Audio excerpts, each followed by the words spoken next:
Mais uma vez estamos aqui para divulgar nossa trajetória religiosa, como todos já conhecem, mas sempre é bom reafirmar Babalorixá Marcos Vinícius, de Omolu, sítio Olaria, que na verdade é na rua Além do Horizonte, 29 Sulacap, que a nossa sede era na Vila Cruzeiro, na rua Comandante Over, e quando se mudamos para Jacarepaguá, nós não deixamos o nome e a tradição para trás. Então levamos com Novo Sítio Olaria. Muitas pessoas perguntam isso, né?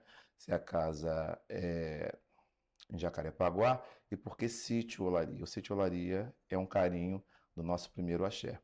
E hoje nós vamos falar aqui sobre justamente esse gatilho, esse ponto de partida de um dia eu ter minha casa de candomblé em uma comunidade e ter hoje essa acessão de ter, de poder ter uma casa maior, como todo babalorixá deve ter. Uma casa onde tenha grandes espaços, que temos bastante árvore para cultuar nossos deuses, porque sabemos, né, que nossos deuses estão totalmente ligados à natureza, então nós precisamos de árvore. Nós, quando começamos a cultuar, nós sabemos que tem árvore sagrada, que é o iroco, o dendenzeiro, a gameleira branca, o azanador e outras árvores que é necessária ter para plantar os nossos deuses que estão sempre nos cuidando. E mostrar qual é a dificuldade que passamos para poder chegar até aí. Eu sou um babalorixá que sempre trabalhei, sempre estudei, devido à minha educação de família. Trabalhar era primordial para meu pai, para minha mãe, aos 15 anos. Aos 15 anos, todos nós pegávamos tarefas para poder produzir, né? Ter o que ajudar a família, ajudar você a crescer, ajudar a família a crescer. Meu pai sempre teve um lema em dizer que quando a família, né, é, se une para um propósito, nós precisamos, a gente consegue crescer. E viemos de família humilde, né? Uma família com muita dificuldade. Então meu pai ensinou isso. E eu passei essa experiência para meus filhos de santo. De trabalhar, de estudar. Porque Babalorixá, ele precisa ser exemplo. O Babalorixá, ele precisa ter trajetória. O Babalorixá não pode aparecer do nada e eu estou aqui. O Babalorixá tem trajetória, como eu tive, comecei na rua Comandante Over, Tico, que já está comigo há quantos anos? 13. 13 anos, mas me conheceu na Comandante Over. Comandante ouve. Chegou aí, as algumas festas lá? Ah, fiz obrigação, né? Você fez obrigação lá? Ah, então, Sim. desculpa, né, meu amor? São muitos. Em abril. Abril de que ano? Um ano. 12 anos atrás. Tá, mas de tudo assim que você me conhece, fora pai e filho, mais ou menos quantos anos? Ah, 14, 15, 15 por aí. anos. Mas eu tenho mais filhos de santo meu que Contato pessoal, eu né? tenho No filhos de santo que caso. começaram comigo. A mãe Fefe é a primeira ECAD da roça que está comigo esses anos inteiros. Foi quem lavava a minha farda, porque eu fui de marinha, né? Eu já tive uma live com o Marcelo Fritz, que eu contei toda a minha trajetória. Então eu fui de marinha, trabalhei numa loja de ferragem em Guadalupe, onde eu me iniciei na Rua Enéa Martins. Eu trabalhei, depois dessa loja de ferragem, eu fiz concurso para a Marinha. Fui para Vitória ser aprendiz de marinheiro, lá me formei, fiquei um bom tempo na Marinha. Depois eu fiz faculdade de fisioterapia na Uniswan, me formei, comecei a trabalhar. Devido a ter sido escrevente de Marinha, eu peguei muito essa área burocrática. Depois eu fui trabalhar numa empresa que trabalha até a data de hoje nessa área burocrática. Me formei em direito, como todos sabem, e eu consegui contagiar e contaminar meus filhos de santo a isso. Estudar, trabalhar, fazer faculdade e ter a sua renda, ter a maneira de você se sustentar e poder desfrutar de tudo que aquilo que a vida nos proporciona. Nós temos o direito de nascer em local humilde, nós temos direito de estar, né? De ter a dificuldade por vir de família humilde, mas se nós quisermos e se dedicarmos, nós conseguimos chegar aonde o nosso pensamento, a nossa determinação, a nossa dedicação e o nosso esforço quer nos levar. ocupar um espaço na sociedade que realmente vai dar valor a todos esses nossos ancestrais que chegaram aqui, que foram escravizados, que foram tratados como serviçais, nada mais, nada menos como serviçais, e não tinha uma posição social. E hoje você vê que nós pretos, nós crescemos, nós se libertamos dessas amarras e conseguimos hoje ocupar um espaço na sociedade onde somos vistos com outro olhar e temos nossa posição social. E Babalorixá, principalmente, ele tem que passar isso. Você é um sacerdote, você tem seguidores, você não pode cobrar aquilo que você não tem, você não pode cobrar aquilo que você não faz. Para que eu fale para o meu filho de santo, o melhor ebó da sua vida é o que está, é o conhecimento, é o que você vai buscar para você se transformar, é o melhor ebó da sua vida. É óbvio que o ebó complementa, o ebó ele abre os caminhos. Mas o que adianta o ebó abrir os caminhos e você não ter o conhecimento? O que adianta você fazer um ebó e você não conseguir fazer um concurso? O que adianta você fazer um ebó e você não ter um curso de formação, você não tem um curso técnico, você não tem um curso universitário? O que o ebó vai fazer? Então, o melhor ebó é você borir a cabeça, Gigé orixá, e você ter força, boa cabeça, boa memória, você se esforçar, se determinar e buscar seus objetivos, porque foi assim que eu venci na vida. Eu venci na vida trabalhando, eu venci na vida me dedicando, estudando, com essa correria, estudo até a data de hoje. Agora eu inventei essa formação de pós-graduação em políticas públicas, porque eu estou dentro do âmbito de política hoje, para que eu possa ter legalidade, para que eu possa falar com certeza tudo aquilo que eu vejo, que eu acho, que eu penso. Eu tive que estudar, eu estou tendo que estudar, eu estou tendo que pesquisar para poder ter o quê? Legalidade e certeza daquilo que eu vou passar para aqueles que param um minuto de sua vida para me dar atenção. E isso hoje é um dos babalorixás mais jovens, foi o penúltimo axé que eu plantei, porque não tem último, né? Porque o último é quando a gente morre, então o penúltimo que virão muitos outros. E eu pergunto para você, como que você está conseguindo dar conta disso tudo, que você começou a sua casa não tem um ano.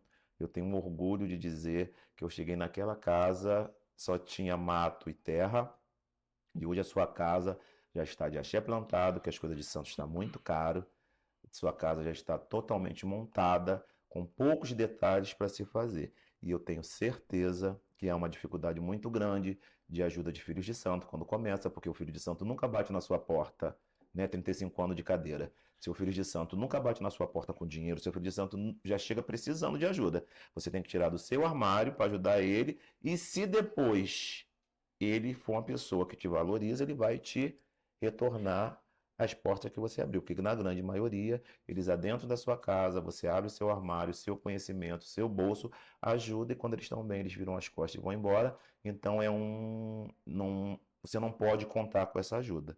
E eu vi que você, muitas vezes eu chamava você para sair, você falava: "Ih, pai, tô com a agenda cheia porque eu tô fazendo obra". Me conta essa sua experiência aí agora, o que você está achando disso tudo? Bom dia, benção, meu pai. Com modo de boa sorte. Axé. Como o senhor resumiu, a gente tem uma convivência aí de mais de uma década, né? Espero que tenhamos muito mais. E o senhor sabe muito da minha luta. Eu sempre fui uma pessoa que não fui descansado na vida. Eu sempre busquei o meu. Eu aprendi na vida através do meu pai, que me criou, meu pai carnal, né? E o senhor complementou todo a minha educação como homem, e hoje como babalorixá, né? O senhor foi lá, acertou as coisas na minha casa e, além disso, o senhor sempre me ensinou sobre hombridade, sobre honestidade, sobre o bom caráter, sobre uma pessoa instruída. O senhor me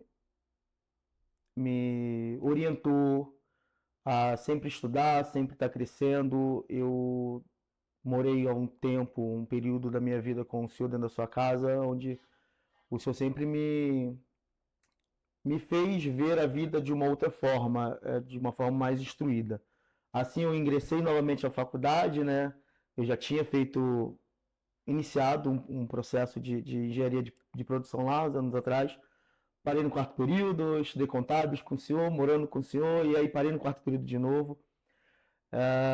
E não é uma coisa que eu quero parar na minha vida. Claro que hoje eu preferi estruturar a minha vida financeiramente, a minha carreira profissional, para hoje sim, depois de um tempo, eu remei contra a maré, que normalmente é o que tem acontecido, né? O jovem formado babalorixá, ele já quer logo ter a ânsia de abrir a casa, de ter um terreiro, de ser pai, de ser sacerdote, mas eu preferi crescer, ter a minha vida um pouco mais estabilizada para poder usar a minha própria, do meu próprio suor, do meu próprio dinheiro para poder construir, para poder investir num bem que não é só meu, que eu vou, Deus sabe quando partir, mas é um legado que eu quero ter também, ter a minha perpetuação do meu nome, assim como o senhor está há 35, 36 anos aí na sua luta.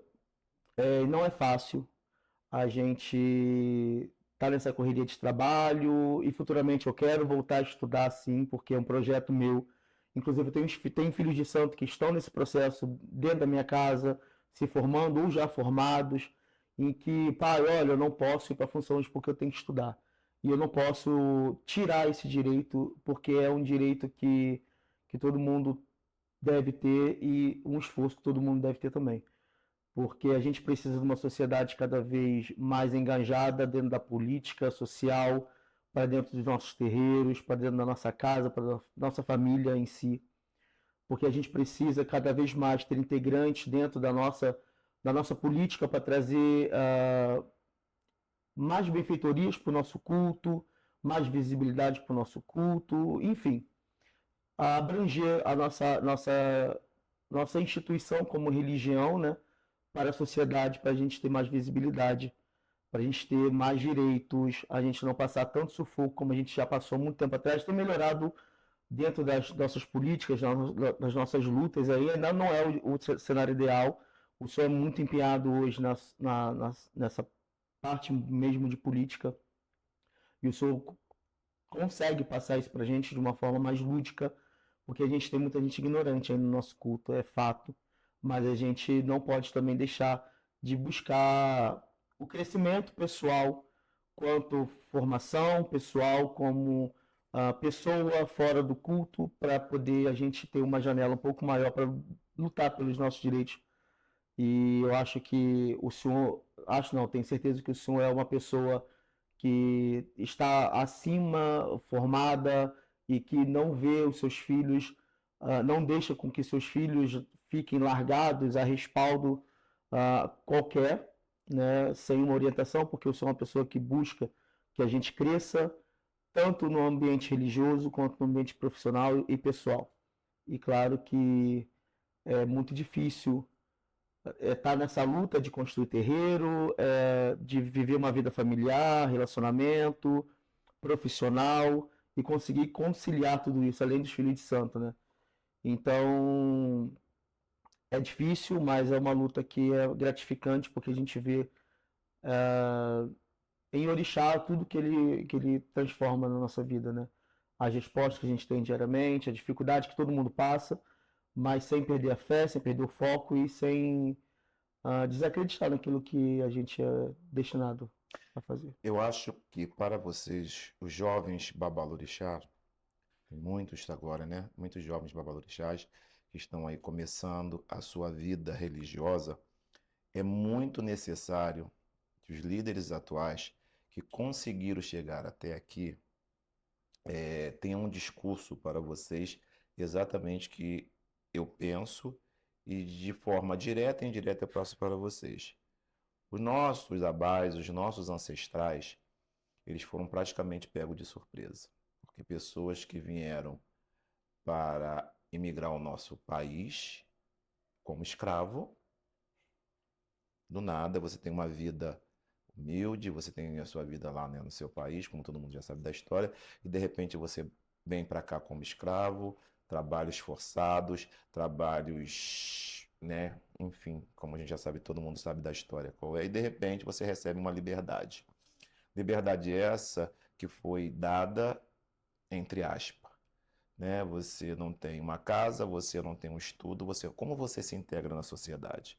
Então, as dificuldades que os babalorixás, os nossos abais antigos tiveram, de não trabalhar e utilizar os seus conhecimentos para a sobrevivência, se transformar em um trabalho, sacerdócio, foi a maneira de sobrevivência da maneira que foram pegos de surpresa. Porque essa liberdade foi exatamente isso, para que todos se embolassem, se sucumbisse e apagasse da memória o que realmente foi feito com a imigração de nós que somos pretos no Brasil. E isso virou um vício, né? Começou os jovens babalorixás e alguns babalorixás entenderem que tomar obrigação de 7 anos é uma formação universitária. Tomar obrigação de 7 anos é um curso profissionalizante. E deixaram de cuidar do sacerdócio para somente visar o lado financeiro. E isso se transformou em um caos para a nossa cultura religiosa. Mais uma vez nós somos depedrados, mais uma vez nós sofremos preconceitos por causa destes babalorixás que só visam dinheiro. Pegar uma pessoa para fazer uma obrigação é tantos mil, né, como muitos falam aí na sociedade. Aí fazer obrigação na casa do Marcos Vinícius é caro, que o Marcos Vinícius cobra. Você é uma pessoa que está dentro da minha casa, você sabe que isso é uma grande mentira. Que eu tiro muito mais do meu bolso do que alguém para me dar. Eu tenho muitas ajudas, sim, de clientes, pessoas que chegam, que conseguem as coisas e me perguntam quanto é que é? Eu falo, ajuda a Casa de Candomblé, dê um presente para casa, uma obra, dê isso, dê aquilo. E aí eu consegui chegar onde eu cheguei e é onde eu estou. Então é muito importante hoje que os nossos jovens, porque daqui a pouco eu vou embora, outros babalorixás vão embora, você está vendo que estão vários babalorixás indo embora, partindo, tendo que voltar ao Orum, a Ebé-Orum, né, que hoje tem essa novidade toda, que a cultura cresceu, é o que eu falo, a internet é uma ferramenta maravilhosa, que tanto ela pode dar uma acessão muito grande a nós, mas também pode nos sucumbir, que você vê que a internet está acabando, destruindo com o nosso culto. Porém, são ferramentas que as pessoas não sabem usar. Foi muito boa, né? Então hoje aí tem Ifá, tem Obone, tem um monte de cultos que nós não tínhamos conhecimento, que a internet nos trouxe, que as pessoas estão usando de maneira errada. E de novo, repete-se, para ganhar dinheiro. Muito me entristece quando eu vejo meus filhos de santo, é uma das coisas que eu me fechei, que eu vejo meus filhos de santo, que são sacerdotes, espero que você nunca faça isso. Utilize do seu conhecimento para o seu sustento próprio. Quando eu vejo meus filhos de santo cultuando o orixá por dinheiro, preços absurdos. Se a pessoa já está batendo na sua casa com um problema, a pessoa tem 10 mil para te dar, 5 mil para te arrumar um exu, 10 mil para fazer um ebó. É uma das coisas que eu acho que nós precisamos dar atenção, né? Eu, como administrador de direito, legislar sobre isso, sobre o enriquecimento abusivo. Uma cultura que é extraída da natureza, as pessoas fazem aquilo de uma maneira de se enriquecer ilicitamente. Porque você vê muitos vendendo casa, você vê muitos tendo que fazer sacrifícios e sacrifícios para receber uma benção e uma cultura. Porque essas pessoas foram instruídas erradamente. E não é daí que nós temos que se estabilizar. Para com essa história, é porque é o Exu que cobra. Para de demonizar os nossos deuses. O Exu não cobra nada, porque o Exu não vai vir pegar 10 mil reais que eu cobrei seu para plantar seu axé e vai, por um, gastar. Ele não vai viajar para a Europa, ele não vai viajar para os Estados Unidos, ele não vai na boate, ele não vai na vitrine, ele não vai para um bom restaurante. Aquele dinheiro vai ficar para você. E não é isso.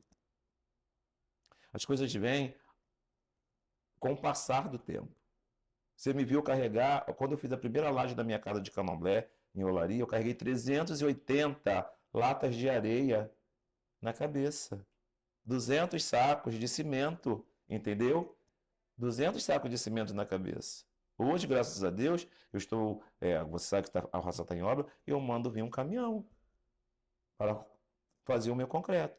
Todo o sacrifício que você teve na sua casa, se você seguir o meu caminho, que você é uma das pessoas e muitos sabem como eu sou, você vai chegar um momento da sua vida que o orixá vai olhar para você e vai falar assim, não, esse aqui precisa ter um pedaço de sombra, porque ele se deu para agora receber, entendeu? E não utilizar das pessoas, não utilizar da fé, da dor que a pessoa está passando para me beneficiar. Então eu acho que você está seguindo um caminho muito correto. Eu vejo você angariando filhos, eu não vejo você arrancando nada de ninguém, usufruindo daquilo que as pessoas têm. E eu peço muito a Deus e ao Oxóssi que você continue esse jovem babalorixá com essa maneira, com essa pegada e possa contaminar os outros que já estão contaminados achando que o sacerdócio é uma profissão. Você está indo pelo caminho muito correto. Hoje você trabalha de cabeleireiro, né? Sim. Você já fez essas faculdades, já começou esses cursos universitários, deixou pela metade, mas você com certeza você vai conseguir. Por que que você não consegue? Porque você teve que abrir mão de uma coisa para outra. Ou você estudava, ou você teria condições de manter sua casa. Então você é um jovem babalorixá que está começando pelo caminho certo. E muitos outros nossos ancestrais tiveram essa trajetória também. Tiveram essa trajetória de ter de ter que vender, ter um tabuleiro na feira para vender. Outros babalorixás também tiveram outros sacrifícios para chegar onde chegaram e depois poder sentar numa cadeira e dizer: eu sou sacerdote. E ter essa ajuda religiosa para você ter tempo de cuidar de orixá. Porque o orixá é muito complexo. Ou você cuida do orixá, ou você cuida da sua vida, ou você não consegue manter os dois. Porque você vê o sacrifício que eu tenho que você tem. Quantas noites você vira e vai trabalhar? Quantas noites você viu virar e trabalhar? Quantas vezes você viu chegar no sítio olaria e eu estar com um livro dessa grossura, vocês fazendo função, você dando comida ao eixo da porta, porque a candomblé ia começar, mas eu estudando meu vadimeco porque eu tinha prova na segunda-feira. E eu vejo que você está seguindo esse caminho hoje. Não se contamine. Eu tenho muitos filhos de santo que hoje usa. Eu posso falar dos meus, não posso falar dos outros, mas eu vou falar dos meus que eu vejo e tenho legalidade para falar, que usa o orixá como profissão. E cobra de um filho de santo. Aí você tem que se formar e ser universitário. Quando eu falo meu filho de santo, você tem que se formar e ser universitário, é para que ele tenha uma vida boa, porque eu já tenho a minha formação. Quando eu falo para você, você precisa ter uma casa própria, é porque eu tenho uma casa própria. Então o que eu faço é para que seja de exemplo e vocês entenderem que eu comecei na Vila Cruzeiro, mas tive condições de chegar aqui. E não é como muitos dizem, porque geralmente quando a gente tem uma sessão dentro do candomblé, você rouba, você trafica, você tem. Gente, não é assim que funciona. Existe a vida social e existe a vida religiosa. E aqueles que se dedicam conseguem chegar assim a um patamar, porque não tem outra maneira. Até porque chega um momento que essas fontes todas que as pessoas procuram, de só tirar das pessoas, essa fonte ela começa a secar. Os próprios orixás começam a anular você, porque você não faz com que aquela pessoa se torne seguidor e adepto da cultura. A pessoa toma raiva, porque só se deu e não recebeu. Então, no meu conceito, você está indo por um caminho muito bom e eu quero que todos os babalorixás hoje jovens possam tomar esse meu conselho. Eu não estou criticando ninguém, não estou falando mal de ninguém. Longe de mim, todo mundo sabe que eu não estou aqui, eu nunca venho às redes sociais para poder falar, deixar de falar. Eu só vejo, observo. Tem coisas que eu concordo, tem coisas que eu não discordo, mas quem sou eu, Marcos Vinícius, para poder dizer o que está certo e o que está errado? Eu posso aconselhar e tentar fazer com que a nossa cultura religiosa seja respeitada, que a nossa cultura religiosa seja valorizada de uma maneira correta, sem que manche toda a memória dos nossos ancestrais. O que você acha? Incrível colocação. O senhor chegou na minha casa, o senhor, a primeira vez que esteve lá, né, foi em dezembro, tem mais ou menos pouco mais de um ano. A gente tinha um quadrado, mais ou menos desse tamanho aqui, muita lama, muito mato, zero construção. E hoje, eu aprendendo com o senhor, tendo a vivência de mais de uma década do seu lado, aprendendo o seu candomblé, aprendendo os ritos da nossa casa, eu aprendi a não fazer essa comercialização da fé, né? É como o senhor falou, a pessoa já chega com dificuldade, aí o senhor vai lá, aí eu vou lá e peço que aquela pessoa faça umas loucuras na vida para poder ter verba, para poder buscar uma solução para a vida dela e ela não soluciona a vida dela e sai com mais problemas. né? Então, não é o que eu penso, não é a ideologia que eu levo como religião. Claro que tem a ajuda de um, tem a ajuda de outro. Eu, graças a Deus e a Exu, e ao saber que eu tenho do sítio Olaria, é, eu estou construindo tijolo a tijolo a casa do Candomblé com meu dinheiro, com meu suor, com pouca ajuda de filho de santo, mas sempre com uma ajuda ou outra. E como o senhor falou, daqui a pouco a gente vai estar mais edificado. O senhor chegou lá, já tem uma telha para a gente poder não ficar no relento, já tem uma estrutura de um axé arrumado com tudo que seja pertinente ao nosso culto. E eu tenho certeza que cada vez mais com a sua instrução, com a sua orientação, com o seu ensinamento, não só a mim, como aos irmãos santos que eu tenho, né, no caso que é a nossa família, que buscam isso, eu não tenho nada a perder, né? E eu espero que assim todo mundo tenha essa orientação, seja de quem for, essa mentoria, porque é muito difícil chegar num lugar e não ter orientação de ninguém, não ter uma pessoa acima de você que te traga para a verdade, para a realidade, e fala assim, meu filho, esse é o caminho, você pode seguir por aqui, daqui a pouco pode acabar.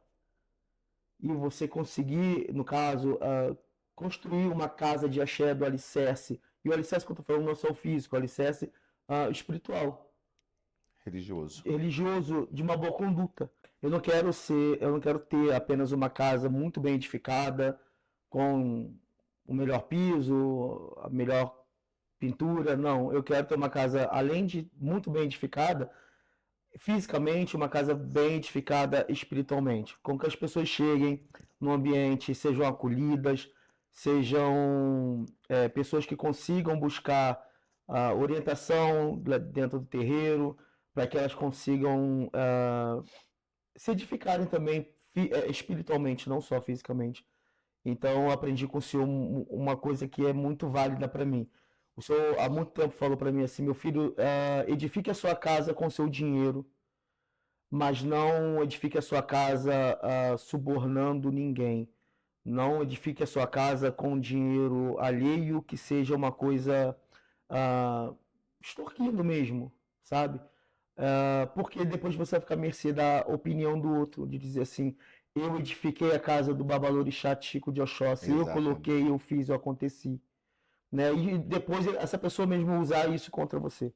Então, o senhor me ensinou princípios que eu levo e vou levar para o resto da vida. E um deles é use o seu dinheiro, a sua construção com o seu dinheiro, porque você não vai ouvir do outro que fez acontecer na sua casa e querer gritar dentro da sua casa. Eu aprendi que o dono de casa, ele é galho e a galinha que vai cantar lá dentro o tempo todo. O senhor, mais do que nunca, com as suas palavras, me ensinou isso. Então, em dezembro, nós fundamos o Igi Alabumi Adolá, que é uma ramificação do Sítio Olaria do IGFFE. E é uma casa que está em construção, está em processo de construção, mas não é só a construção física, como eu falei, é a construção da fé. E não é uma fé só minha, é uma fé sua, uma fé minha, de todo mundo que me acompanha, é uma fé dos meus ancestrais, é uma fé de quem vai chegar depois, e é uma casa que eu quero que perpetue não só o meu, mas o nome da nossa família, né? Então, é isso. E que é muito importante também você preparar os seus sucessores, porque um líder que não prepara os seus sucessores após sua partida, ele não foi um bom líder. Porque uma casa de religiosa, ela não deve se acabar. Nós temos que se adaptar a esse costume no Rio de Janeiro, que as casas de candomblé acabam, daqui a pouco cada um pega seu santo e vai embora e deixa aquela casa se acabar. E aquela casa não continua, né? Ou por mal regência daquele que senta naquela cadeira, ou porque as pessoas aqui no Brasil, no Rio de Janeiro não têm esse costume. Eu frequento os casos hoje no Rio de Janeiro, que sou amigo de herdeiros, né, no Salvador, desculpa, em Salvador, que são casas que têm acima de 100 anos de herdeiro. Aqui dificilmente você vai encontrar uma casa que o sacerdote partiu e aquela pessoa que sentou vai dar continuidade. Eu acredito que se tiver umas 15 ao meu conhecimento, para a quantidade de casas que conhecemos aqui, é muito. Então também é muito primordial já de agora você preparar o seu sucessor. A minha família eu preparo tanto vocês, meus filhos de santo, como minha família biológica para a minha sucessão. A minha casa só acaba se vocês não quiserem tocar à frente, mas eu tenho família biológica que estão aptos a sentar na minha cadeira e tenho filhos de santo meus que são muito competentes que também estão aptos a sentar. Agora, não deixe somente a sua palavra e a sua vontade. É uma das coisas que eu também observo muito e como administrador do direito eu digo, deixe escrito, registrado em cartório, para que alguém possa pleitear na justiça se algum dia alguém do seu familiar falar, não, vamos vender. Não, não vai vender não, porque ele deixou aqui assinado escrito que isso aqui seria uma casa de usos e frutos para a cultura religiosa. Se possível, faça como eu fiz. O sítio Olaria não está mais no meu espólio.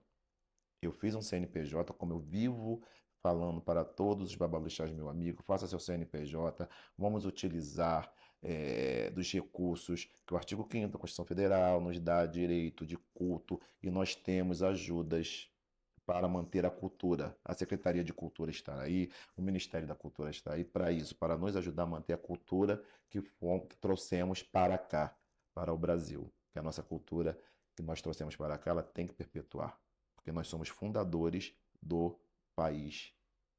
Foi nosso trabalho, mão de obra, escrava, que fez hoje o país chegar onde chegou. Então a nossa cultura tem que estar viva aqui sempre, porque cada pedra que se olha, cada árvore que se olha, tem o sangue negro, preto, tem o sangue dos pretos que fez aquilo ali acontecer. Então nossa cultura está implantada aqui e ela não vai sair.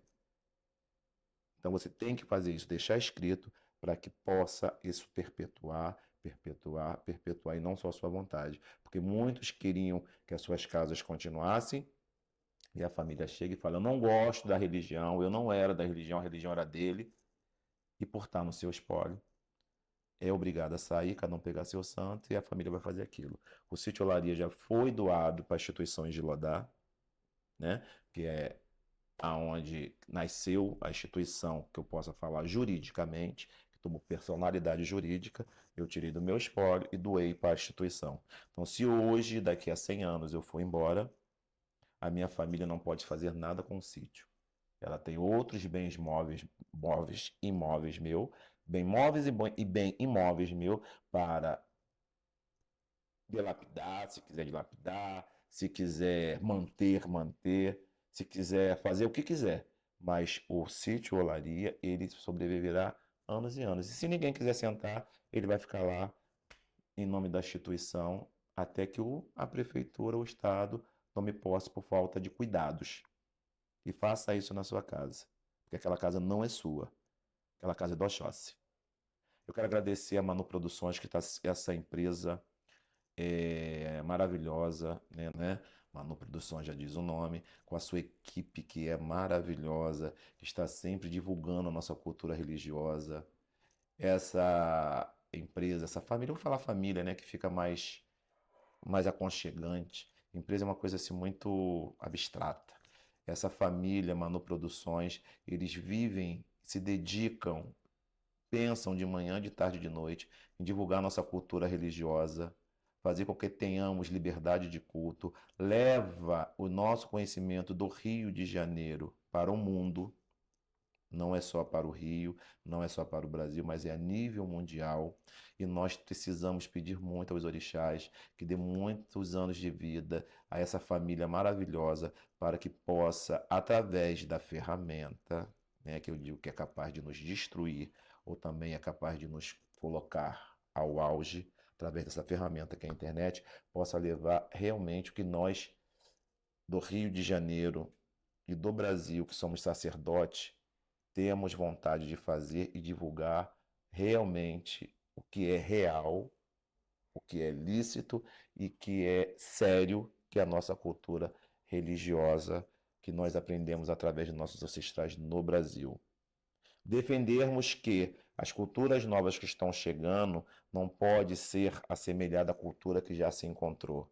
Defender que as culturas novas que estão chegando religiosas dentro do culto não pode sucumbir a que já está aqui desde os primórdios, desde os nossos ancestrais. Foi o culto brasileiro que nós aprendemos. Foi através do culto brasileiro que hoje temos condições de abraçar e receber os cultos novos. Então não se deve esquecer os anciões, não se deve se esquecer os nossos ancestrais por coisas novas que estão chegando. Poderão ser agregada para grande valia, como também pode ser agregada para uma não-valia. Por quê? Hoje, como sacerdote, eu hoje sento e eu olho meu Jubará e jogo para bastante gente, embora eu tenha uma vida profissional muito corrida e atarefada, mas o que eu estou vendo de pessoas largando a cultura porque promessas que não são cumpridas, as magias que estão virando como se fosse uma droga ilícita, esse culto distorcido, né? Que estão passando para as pessoas abandonando seus ibá, abandonando seus orixás, dizendo que tudo isso que foi feito esses anos inteiros em Salvador, no Rio de Janeiro, que isso não existe, que é inventado pelo brasileiro. Então vocês precisam parar e ter inteligência, ser inteligente. Nós precisamos muito ainda crescer. Nós que somos de cultura de matriz africana, que somos de axé. Pessoal, vocês precisam crescer muito, muito, porque hoje eu vejo o pessoal de axé perdido, perdido com tanta coisa que ouve, com tanta coisa que escuta que não sabe para onde ir e começa abandonando, te largando certo pelo duvidoso. Se você olhar para parar para olhar, o povo da Umbanda estão de parabéns. Você vê que eles não largam a tradição deles, não largam o segmento deles e conseguem crescer religiosamente e espiritualmente e se manter. O povo de Axé, o povo da cultura africana, afro-brasileira, está se perdendo com tanta inovação. Vamos rezar mais para os nossos orixás, vamos botar mais o nosso joelho no chão, vamos abrir mais o coração, vamos ser mais humildes, rezar para os nossos orixás e pedir discernimento, que é o que nós estamos precisando. Eu quero agradecer meu pai mais uma vez pela oportunidade de estar aqui nesse ambiente maravilhoso que é a casa dele, né? Tomando essa água com ele. Hoje, né? Hoje tomando água, né? Agradecer ao Senhor por tudo, pela oportunidade de viver com o Senhor. Foi uma escolha minha lá atrás, sabe disso, eu não escondo de ninguém. E foi uma escolha muito certa na minha vida. O Senhor, mais uma vez repetindo, me orienta como homem, me orienta como pessoa, como filho, como estrutura pessoal num todo. Né? Então eu sou muito grato aos deuses por isso, meu pai Molu, minha mãe Santa, por isso. Eu sou muito feliz com o Senhor. Né? Quero agradecer também a Manu, a mais uma vez a oportunidade de estar aqui. Sabe que eu não sou muito de colocar a cara porque eu tenho vergonha e eu não podia negar um pedido dela para uma coisa, para uma ação tão boa diante de tudo que a gente tem visto na internet, né? Que degrada a nosso culto, nossa religião, nossa imagem. Então é uma oportunidade da gente estar aqui falando mais uma vez sobre coisas boas, sobre projetos, sobre o futuro, e é o que a gente precisa fazer hoje, né? Tentar mudar um pouco esse cenário ruim que a internet nos promove de uma forma negativa. Mais uma vez, obrigado, pai. Obrigado, Manu, Produções, né, pela oportunidade. E quando precisar, estarei por aqui com vocês. Obrigado, Manu. Obrigado, produção. E vida que se segue. Aí escuta, né? E o Bori, que eu falei muito, Bori é para ter equilíbrio, discernimento.